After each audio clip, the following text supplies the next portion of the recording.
I started acting when I was 7, and I don't think I've stopped. I haven't stopped since.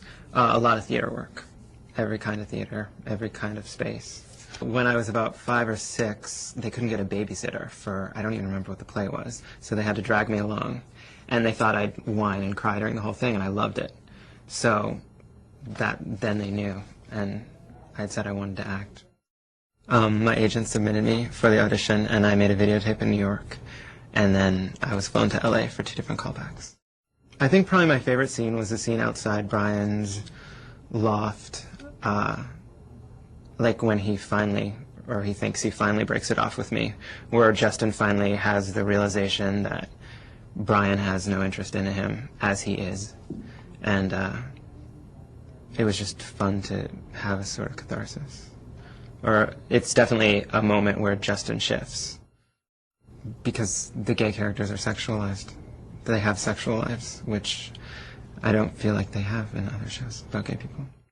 Well, the show's not about the gay community. The show's about 5 gay people and 2 lesbians. Specific people, it's not the entire community. Now, I don't live the way any of these characters live.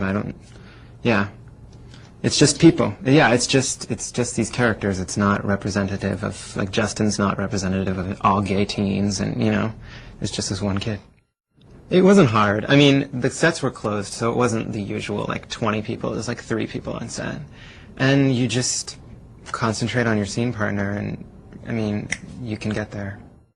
During my time off, I either read or see movies. I just try to do something that doesn't have to do with the show for a few minutes. Well, a few of my female friends were like, after, they were like, wow, they were sort of stunned that they found sex between 2 men titillating in a way, and that was definitely thrilling to them, which I find amusing. And then they relate to the characters. They get into it. They sort of, you know, when they're talking about the show, they end up picking a character's side and sort of like arguing his point or her point hard. So you know that they're sort of stuck in the life of the show, definitely. Brian. Well, he's good looking, first of all. And I think Brian's like one of those guys, like those dark, mysterious, sort of tortured individuals that the dramatic people are attracted to, and sort of self-destructive people are like, you know, if I could just love him, I could heal him and make him all better, you know, like that kind of thing.